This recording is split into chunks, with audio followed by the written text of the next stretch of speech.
Olá, alunos, tudo bem? Bom, antes da gente começar a aula, eu quero só dar um recadinho para vocês. Eu não estou seguindo religiosamente o programa, porque eu estou separando as matérias que eu acho mais fácil da gente fazer aula online e deixar aquelas que são mais complicadas para a gente fazer, né? Quando nós voltarmos aos nossos encontros presenciais, certo? Então não se preocupem, tá? Que o conteúdo vai ser todo dado. E a gente só está fazendo essa reorganização para que seja mais proveitoso para vocês, ok? Bom, dito isso, a nossa aula hoje é muito legal porque a gente vai começar a falar da teoria do crime. Isso é muito legal, né? O que é o crime, afinal? Certo? O que é? Então vamos lá. Existem três conceitos de crime: o conceito material, o conceito formal e o conceito analítico. Pelo conceito material, crime é ação ou omissão humana que lesa ou ameaça um bem jurídico protegido pela lei penal. Opa! Então vamos recapitular? Lembra que a gente viu que nem todo bem jurídico é protegido pela lei penal? Por quê? Né? Porque o direito penal é a última ratio. Vimos até na nossa última aula de princípios. Então, nós temos um princípio, intervenção mínima, que diz que o direito penal só deve se preocupar com os bens jurídicos mais importantes, certo? Então, pelo conceito material, o crime vai ser a ação ou omissão humana, isso é, a conduta humana, porque o direito penal é feito para o homem. Só quem pode ser autor de crime é o homem. Um animal, ele não pode ser autor de crime, certo? Agora, é claro que se o dono do animal, ele instiga o animal para o animal atacar uma pessoa, o animal ele foi o autor do crime? Não, o animal ele foi o instrumento do crime. O autor do crime foi quem? O dono do cão. Ele que vai responder pelo crime, certo? Dependendo do seu dolo, que é a nossa próxima aula, da sua intenção, por uma lesão corporal ou por uma tentativa de homicídio, enfim, certo? Então, o crime vai ser, sempre ele vai advir de uma ação ou omissão, ou seja, de uma conduta humana. E essa conduta, até porque nós vimos o princípio, lembra, da lesividade, da ofensividade também, ela tem que ter potencial para ofender ou pelo menos causar uma grave ameaça a esse bem jurídico que é protegido pela lei penal. Como a gente pode citar, a vida, a saúde pública, que agora está na moda, né? Com aquele crime que até comentamos no exercício, certo? Do 268. Então, o patrimônio, a dignidade sexual, a moralidade pública, certo? Então, são os bens jurídicos protegidos pela lei penal. É interessante que vocês podem até fazer isso em casa, pegar o Código Penal e lá na parte especial, lembra que a gente falou que começa lá no artigo 121 para frente? Antes, você sempre, o código ele divide ali e ele vai dizer o bem jurídico. Na divisão dele de títulos e capítulos, ele fala dos crimes contra a vida. Então, quando você abre ali, você já sabe que o bem jurídico daqueles crimes é o quê? A vida. Nós temos 4. O homicídio, o infanticídio, o induzimento, instigação, auxílio ao suicídio e o aborto. Tá vendo? Depois ele passa para outro bem jurídico, certo? Então, você tem lá, antes de cada capítulo, você vai ter o bem jurídico ali. Pelo conceito formal, agora vamos para o conceito formal. Crime é a conduta humana, né? Como vimos, humana, que contraria a lei penal. Aí é formal, lei em sentido formal. Nós temos o princípio da legalidade, que diz que não há crime sem lei anterior que o defina. Então, pelo conceito formal, crime vai ser a conduta que contraria a lei penal. Ou seja, a pessoa pratica a conduta e essa conduta praticada no mundo real, ela se encaixa naquela conduta que está em abstrato, descrita na lei penal. Porque a lei penal descreve uma conduta em abstrato. Matar alguém. Conduta descrita, tipo penal, do crime de homicídio. Quem morreu? Quem matou? Como foi esse homicídio? É abstrata a conduta. Essa conduta está ali, descrita de uma forma abstrata. Quando ela acontece no mundo real, no mundo em concreto, nós vamos ver, lembra, se vai existir a tipicidade. Se aquela conduta que aconteceu no mundo real se encaixa na conduta que está descrita na lei. Se houver esse encaixe, nós temos a tipicidade. E aí nós vamos ter o crime em conceito formal, porque a conduta contrariou a lei penal, certo?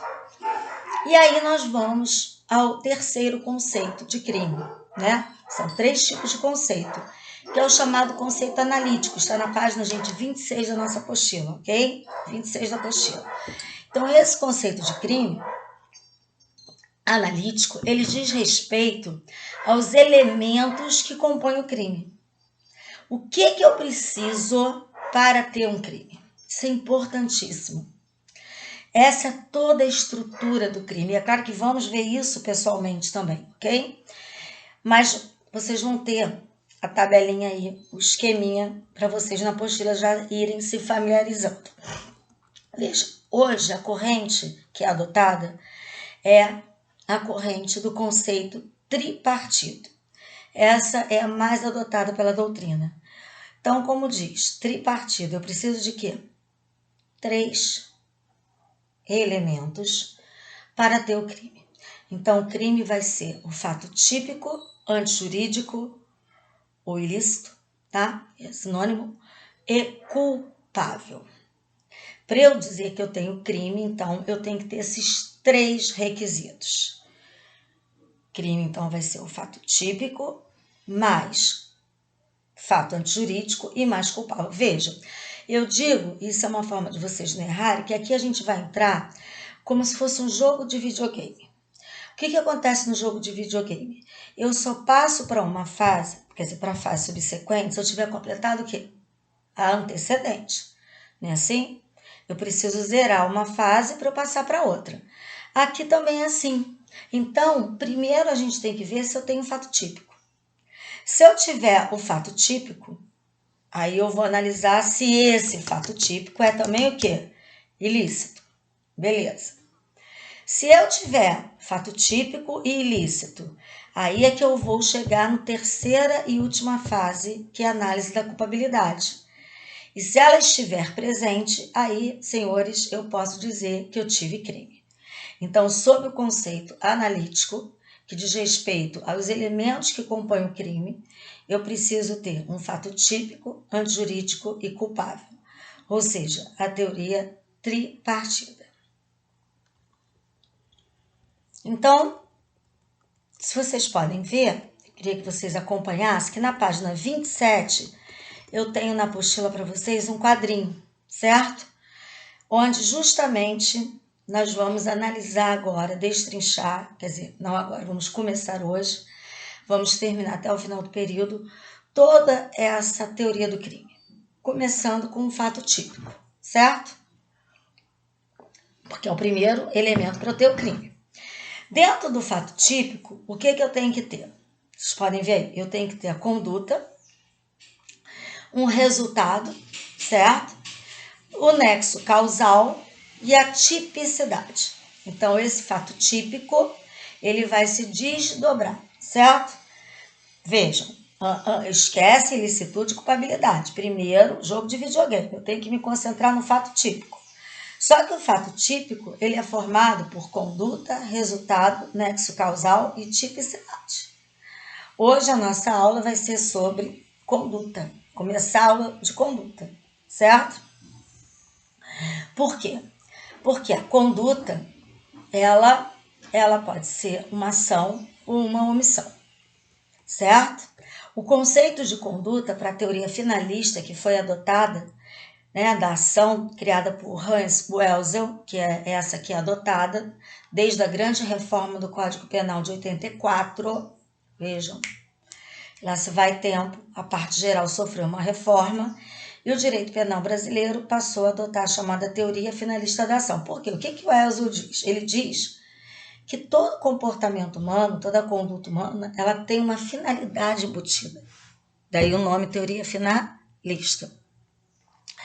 Então ele diz, por isso que o conceito é: conduta é ação ou omissão humana, voluntária e dirigida a uma finalidade. Isso é importantíssimo, porque é inerente à vontade à conduta humana, na ação ou na omissão.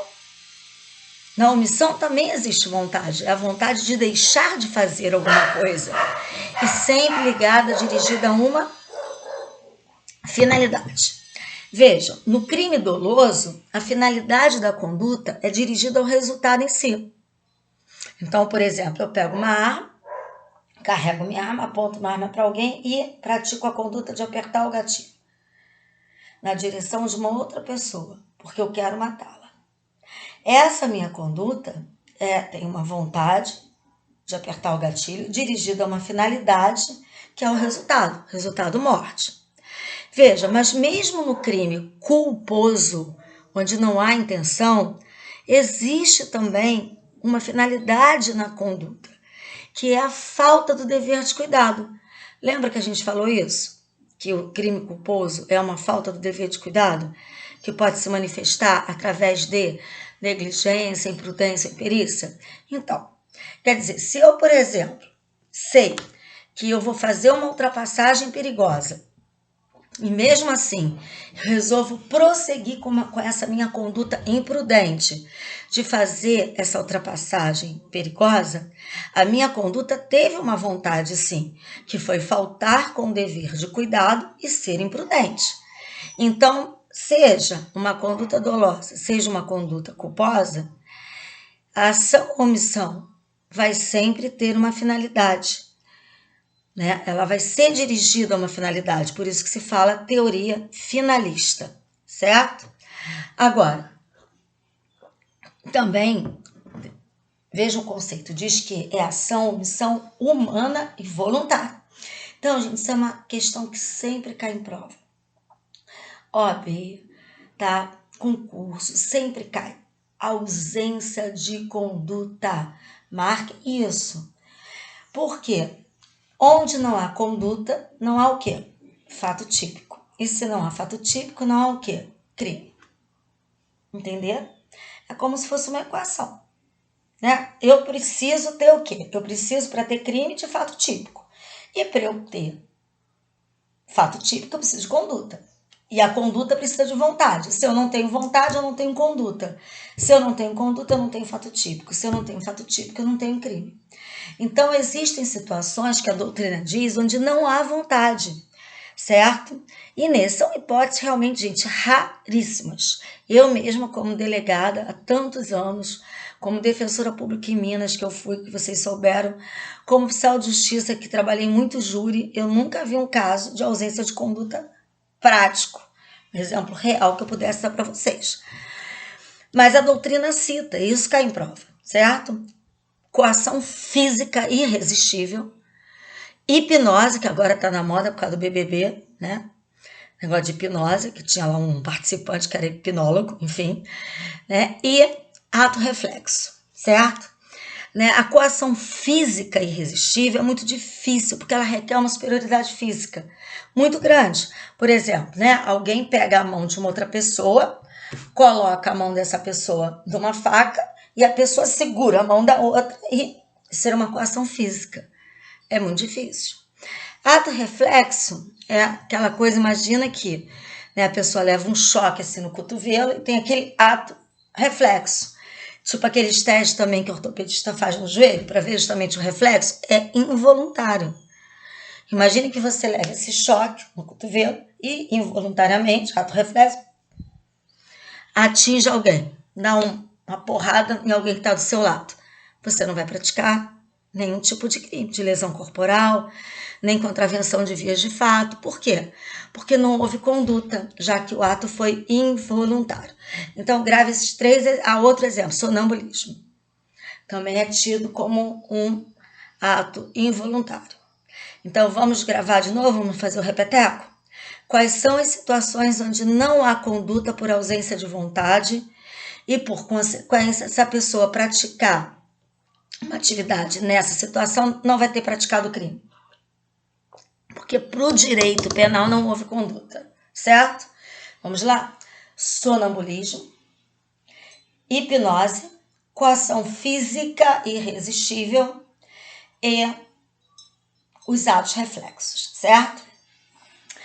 Passado isso, vamos fazer uma observação que é importantíssima. Importantíssimo.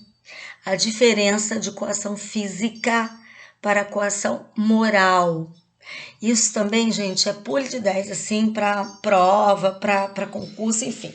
Porque, ao contrário da coação física, que eu falei para vocês que é muito difícil ter, a coação moral acontece demais. Desde que ambas, claro, tá, sejam irresistíveis, ou seja, a pessoa não possa resistir. A coação física acontece demais, mas ela não exclui a conduta. Porque na coação, desculpa, gente, a coação moral acontece realmente demais, é muito mais comum que a física. Tem que ser irresistível, mas ela não exclui a conduta. Por quê? Porque na coação moral a conduta existe. Existe conduta. Só que essa vontade, ela é viciada. A vontade viciada, ela não aniquila a vontade. Mas aí você vai perguntar, poxa, professora, mas aí a pessoa vai responder? Não, não vai responder. Ela não vai ter praticado o crime, mas por ausência de culpabilidade, que vamos ver futuramente. Ou seja, vamos ter crime? Não. Mas como eu brinco, a teoria do crime, gente, é outra coisa que eu sempre dou um ditado popular. Já ouviram esse ditado, né? Cada macaco no seu galho, cada um no seu quadrado, enfim. Teoria do crime é isso. Se você erra o macaco de galho, você erra a questão de prova. Porque é importantíssimo, mesmo que ao final dê no mesmo. Ou seja, a coação física irresistível, a coação moral irresistível, elas só vão responsabilizar quem foi o coator e não o coagido. O coagido não pratica crime. Beleza. Mas por que o coagido não pratica crime? Entendeu? Aí entra a teoria. Na coação física, a gente viu que ele não pratica crime por conta da ausência de vontade que vai excluir a própria conduta. Já na coação moral, existe vontade, mesmo viciada, a vontade existe, só que vai excluir a culpabilidade, porque nós não vamos poder exigir dele uma conduta diferente. Vou dar os exemplos e vai clarear tudo para vocês. Quer ver? Olha como é engraçado, desculpa, como é comum de acontecer, né? Um gerente do banco. O gerente do banco tem a família feita refém e é obrigado a abrir o cofre dos bandidos. Eles chegam para o gerente e falam, ó, sua família está lá refém em casa, aqui na mira dos meus comparsas. Ou você abre o cofre e passa tudo para a gente ou vamos matar sua família. Ele abre o cofre ou ele dá a senha. Veja, então houve vontade. Não foi coação física. Ele deu. Ele poderia dizer não, poderia? Poderia. Tudo bem que o preço seria a vida da família, mas ele poderia dizer, né? Só que ele não fez isso, claro. Então ele deu. Houve vontade. Agora, a vontade dele foi livre ou foi uma vontade viciada? Ele queria compactuar com o bandido ou ele foi obrigado pelo bandido? Então, houve uma coação moral irresistível. Ele não vai responder pelo roubo a banco.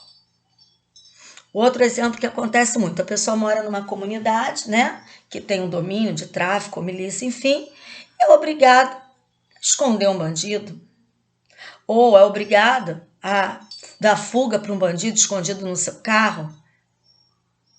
Ele vai responder essa pessoa por um crime que existe, que é de favorecimento pessoal, crime lá no Código Penal? Vai? Não, ele não vai responder. Não vai responder. Por quê? Porque ele mora na comunidade. Ó, se você não vai levar esse cara agora no hospital, vai esconder ele na sua casa, vai esconder um armamento lá na sua laje, senão já viu. A pessoa não tem para onde ir. Veja, ela faz aquilo, existe conduta, certo? Mas essa conduta, ela foi o quê? Ela foi viciada. A vontade estava viciada. Então, a vontade existe, não é exclusão de conduta. Só que a pergunta é, eu poderia exigir dessa pessoa, nessas circunstâncias, uma conduta diferente? Ou todos nós que estivéssemos na mesma situação agiríamos daquele jeito? Então, tá vendo? O que eu não posso exigir é uma conduta adversa, uma conduta diferente. Então, ela não vai ter praticado o crime, mas por ausência de culpabilidade. Vejam que o galho é outro, certo? Então, não vamos confundir coação física irresistível com coação moral irresistível, ok? Muito importante isso. E aí, agora, nós vamos ver a classificação dos crimes quanto à conduta, certo? Temos várias classificações dos crimes e vamos ver outras classificações futuramente, certo? Então, eu posso classificar o crime de acordo com vários referenciais. Hoje nós estamos falando da classificação dos crimes quanto à conduta. Então, eu tenho os crimes comissivos e os crimes omissivos. Isso aí vocês podem acompanhar na apostila, tá, queridos? Pela página 29, ok? Então, no crime omissivo ou comissivo, a conduta é uma ação. Veja, todo tipo penal, ele tem um verbo. Todo crime. Você vai lá no 121 diante, você vai ver. Quando a gente começa os tipos penais, como já vimos, incriminadores. Relembrando, aqueles que descrevem a conduta e impõem a sanção. Lembra? Tipos penais incriminadores? Beleza. Então, lá sempre vai ter um verbo, que é o núcleo do tipo, né? Subtrair, matar, constranger, certo?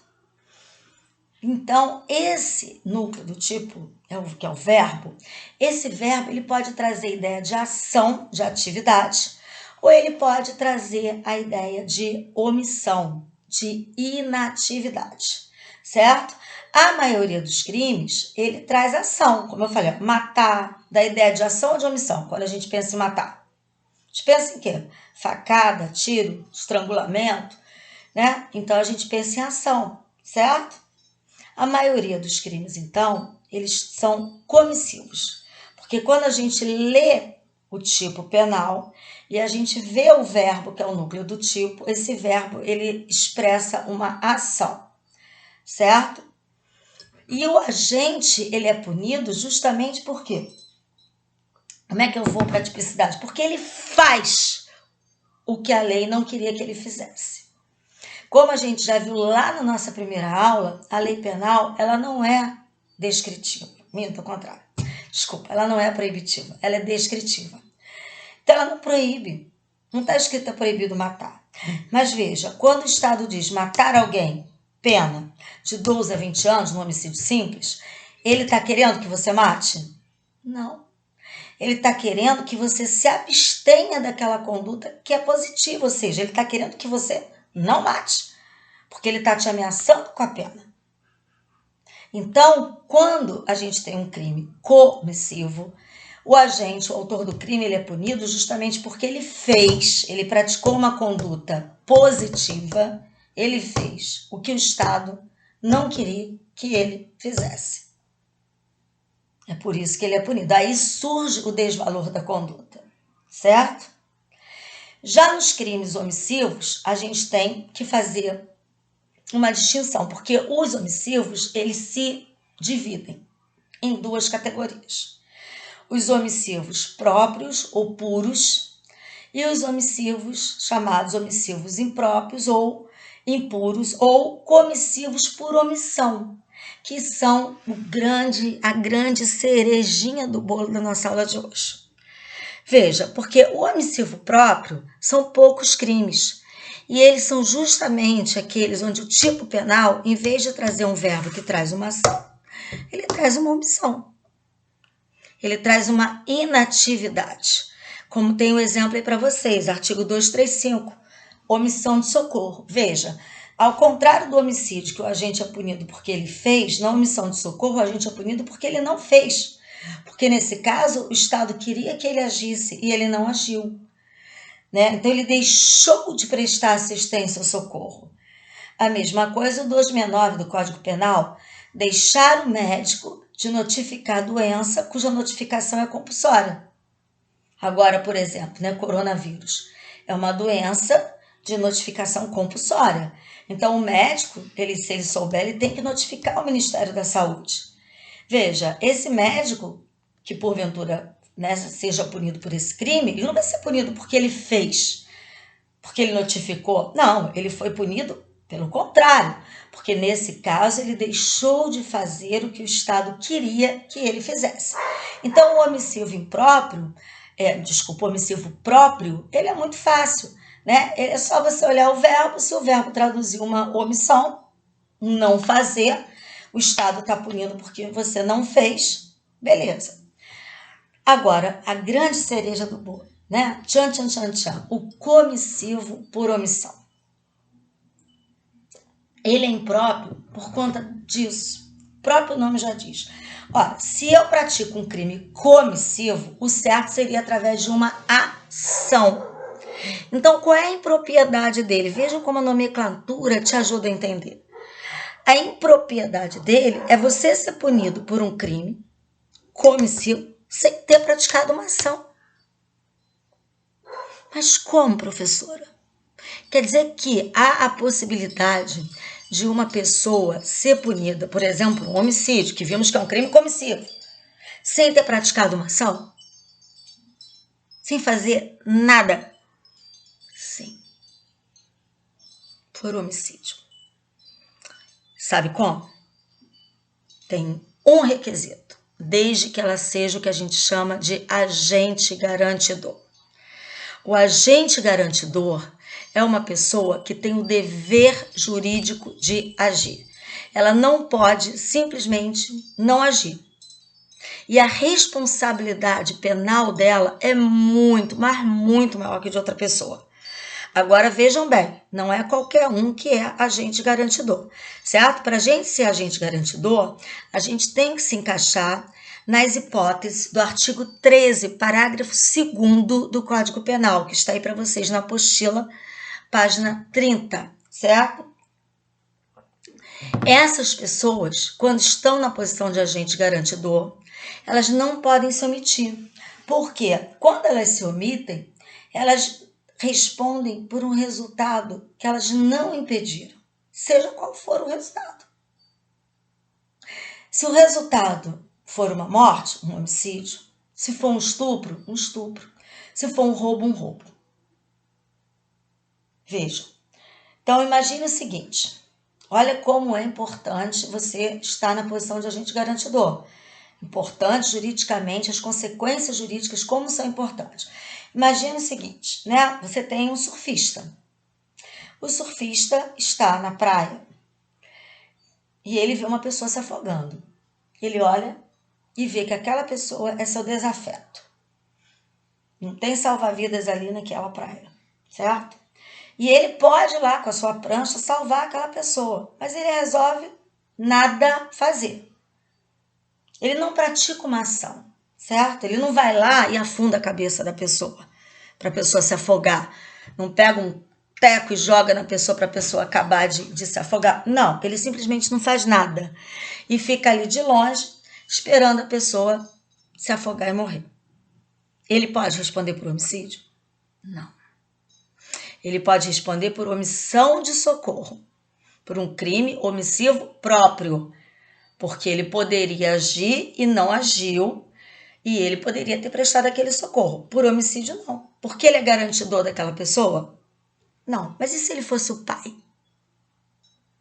Se ele fosse um pai que quisesse matar um filho, ou mesmo um padrasto que estivesse ali olhando o enteado, levou o enteado à praia e querendo se livrar do enteado, deixa o enteado se afogar. Ele responderia por quê? Também pela omissão de socorro?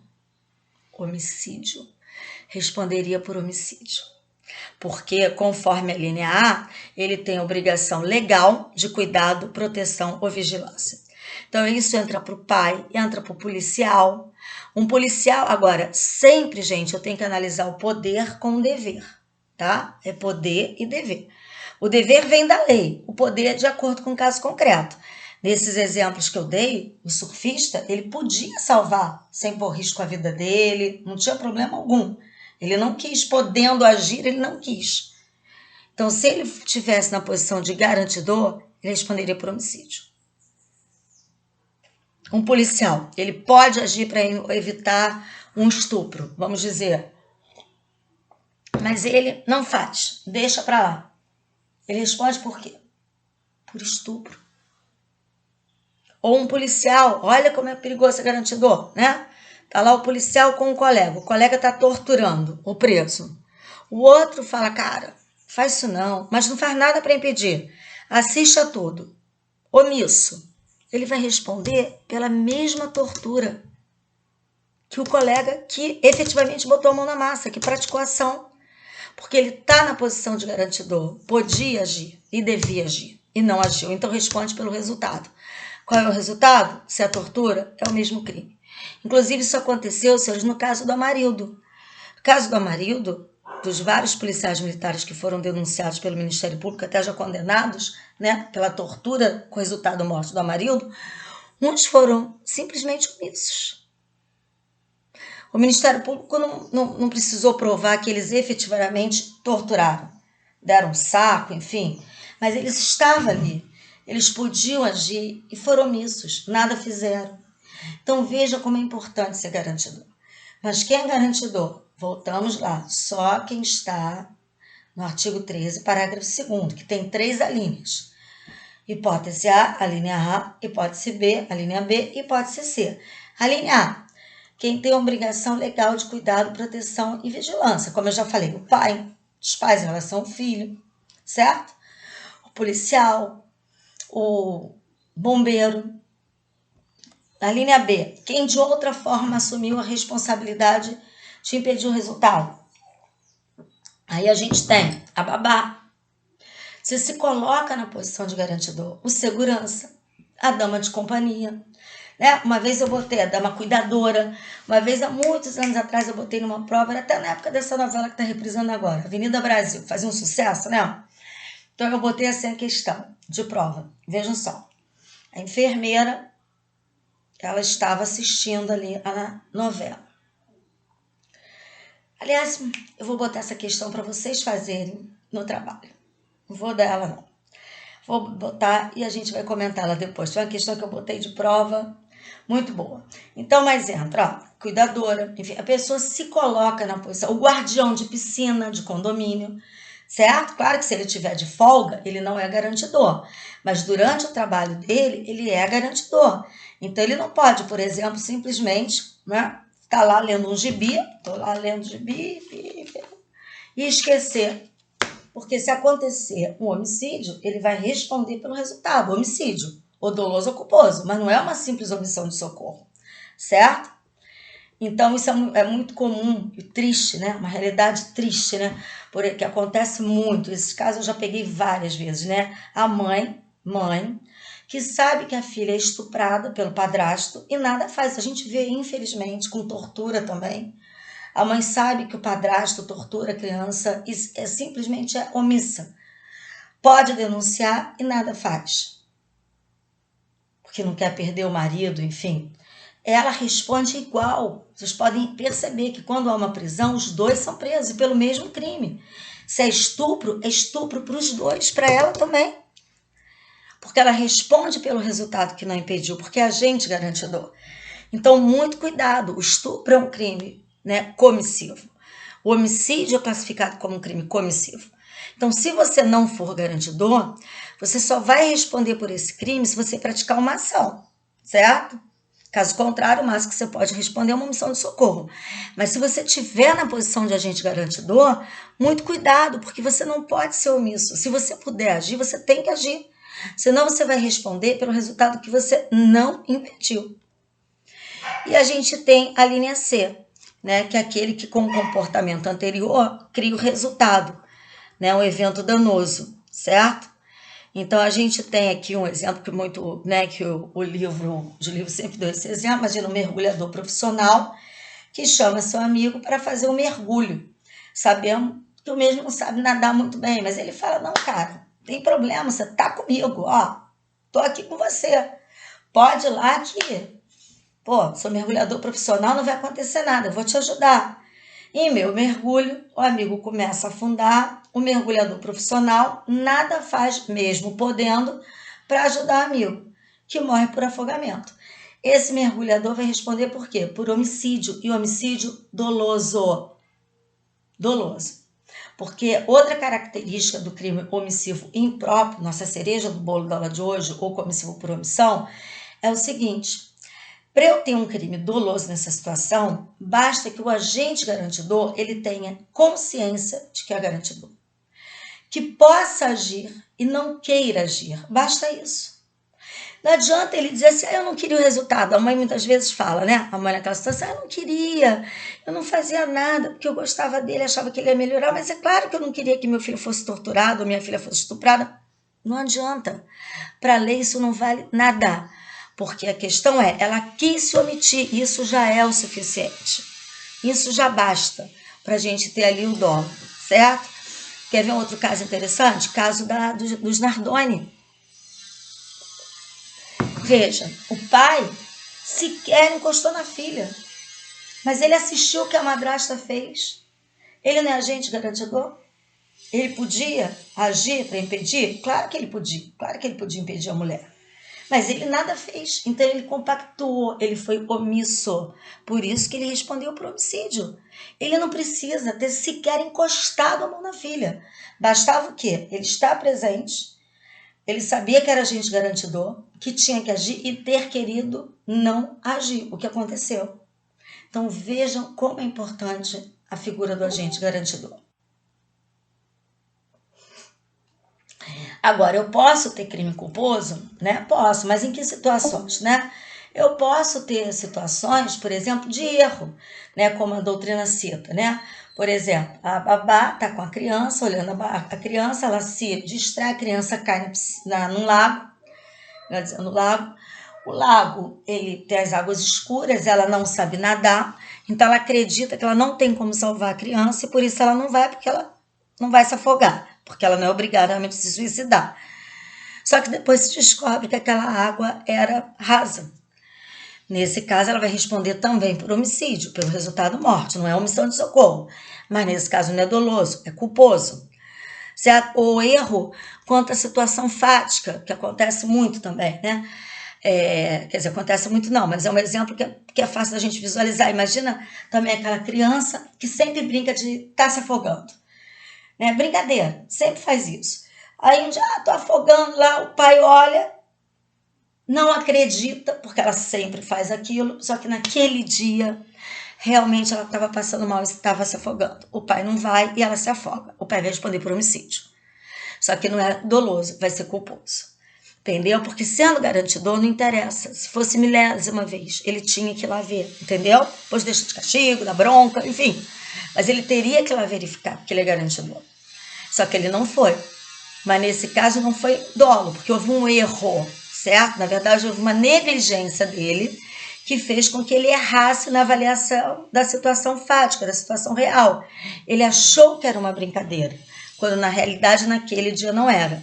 Então, houve uma falta do dever de cuidado, ele vai responder por homicídio, não omissão de socorro, só que homicídio culposo, certo?